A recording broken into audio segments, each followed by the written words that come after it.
It is Glasgow, Montana in City Skylines.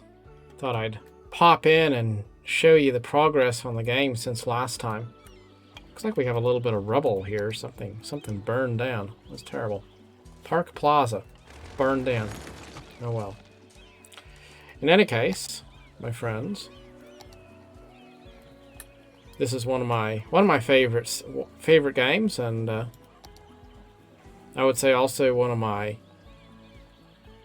least favorite games to play all in one.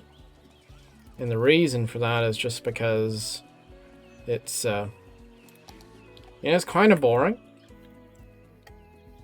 It's kind of boring. However, it's also really satisfying to see it kind of come together.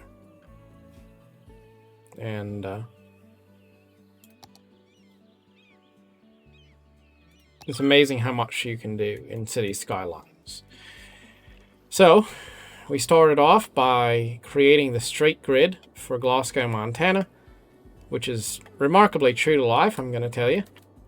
And I did this on an alternative account on Steam, so the game is largely not modded.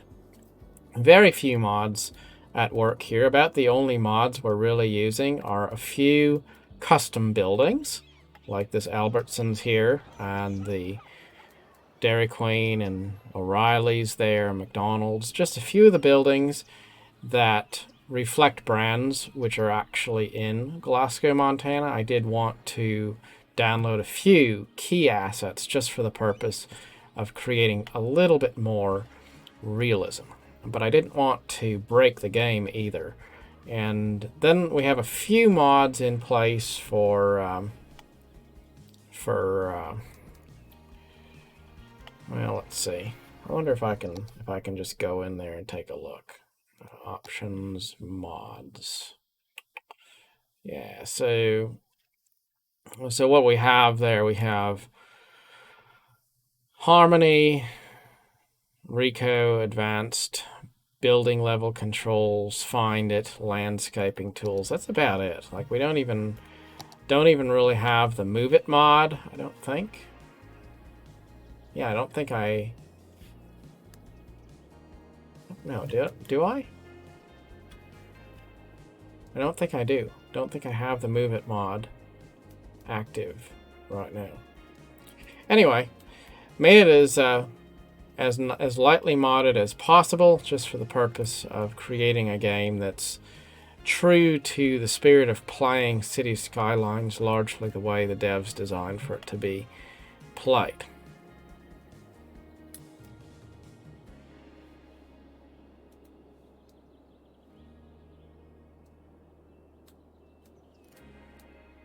Then we set up districts to kind of create building styles that are consistent with what you would expect to see in a small town.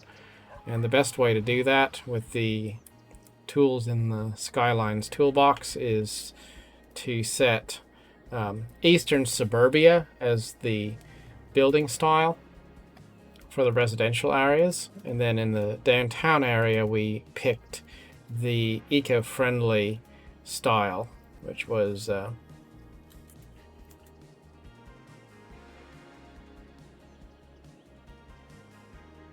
No, I just want to go find it. Yeah, so we go over there to districts and areas, and then we can pick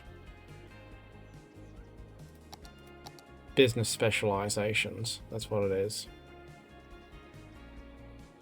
So when we select organic and local produce as the primary specialization, then that creates these low density looking buildings, which aren't necessarily perfect, but they're not bad either. Like public market, little fresh food kind of selling places. It just, overall at a glance, it gives the right vibe.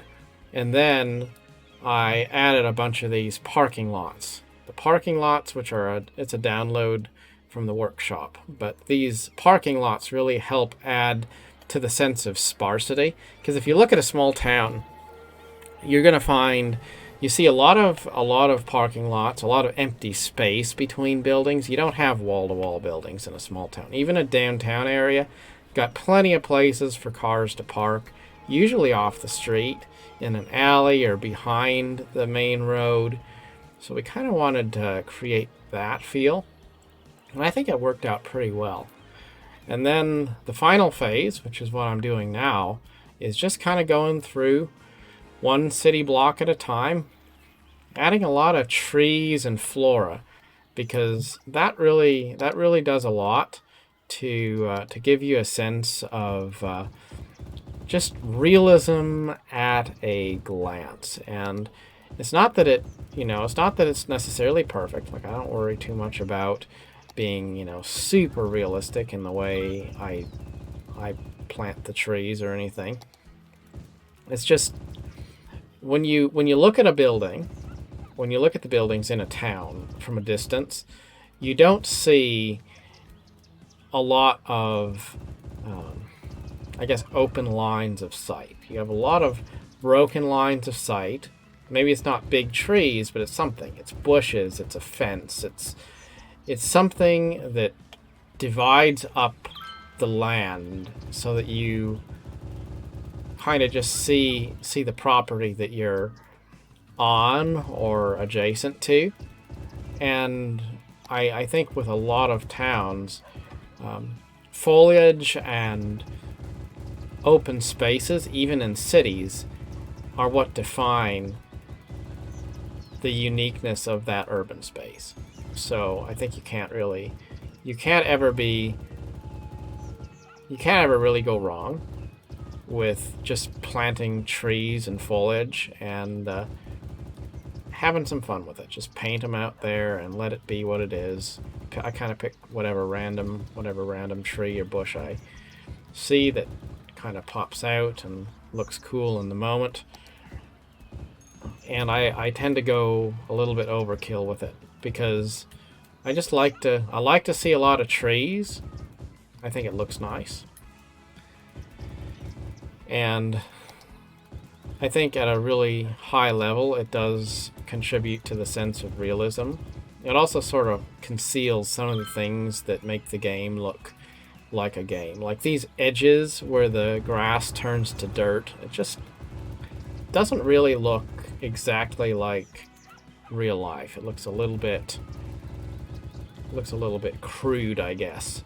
And when we add more trees and bushes and stuff, it does a lot. It does a lot to create that, a lived-in sort of a look, versus just plant the zones and let it be what it is. So that's kind of where I'm at. And if we hide some buildings entirely, I don't mind that at all. And then when we go to that kind of looking off at a glance in the distance, we just see, you see a lot of trees and a few buildings kind of sticking up through the trees, and I think it really does a nice job of creating that sense of a town. It's been a fun build, and I do have more finishing touches to do on it. I'll probably do another video when I finish detailing the rest of the city blocks. I don't really have that much left to do, though. Like, I'll probably just finish this up, and then maybe I'll do a finishing video where we just do a cinematic showing off the finished build, because I don't really have that much left to do, truthfully, on this. I could dive in even more deeply and then start individually replacing every single building to create something extremely curated. Might do that at some point, but I don't know that that's necessarily my plan right now, because I have so many other builds that I've got going on. I got plenty of other things to do without needing to sink an enormous amount of time into this build beyond what I've already done. I have been thinking, though, with the release of City Skylines 2 coming, I'll probably continue to use the original City Skylines for this sort of build, realistic, true to life city painting. And then we'll use the new game for more of a just playing the simulation, much less heavily modded, or maybe not modded at all, depending on how that goes. Because that's something I've really missed. I've missed in city builders being able to just sit down and play the game and not worry about, what mod do I need to subscribe to, and why don't I go to the workshop and find this or that building, just to enjoy the game the way the developers meant for it to be enjoyed. And there is a difference between, if you can go in the workshop and you can find a model of something cool and you just install it and then you have it there, so you have that cool statue in the city park or something, that's great. But when it starts to be so heavily modded that it's almost not really a game anymore, that's where I kind of feel like I want to take advantage of some of these new city builders that are on the scene to just enjoy them as a game the way they were meant to be played. And City Skylines is really its own beast. It's an amazing game, and then also kind of a ridiculous game at the same time. Like, look at these cars all in a traffic jam trying to make their way down a dirt road. Really not necessary, but that's how the game is. If you aren't careful, you wind up with a traffic jam simulator, not just a city sandbox the way you maybe would have anticipated it ought to be. That's been one benefit, though, of in this build, focusing on low density. We don't really have a lot of traffic problems. The only major traffic problem we have had is these pinch points, because in town you just have a road going across the railroad tracks there, and then one underpass here. And I kept it that way because in real life that's how it is. So I wanted to be true to that. But that does create a bit of a pain point for traffic right there in that area. But having relatively low density throughout the whole town makes that not a major problem. In any case, I will probably be back with another Glasgow, Montana video soon. But just wanted to take a little bit of time and show you my progress on the current build for Glasgow here in Skylines. Till next time, hope you have a wonderful day. Thanks a lot. Goodbye.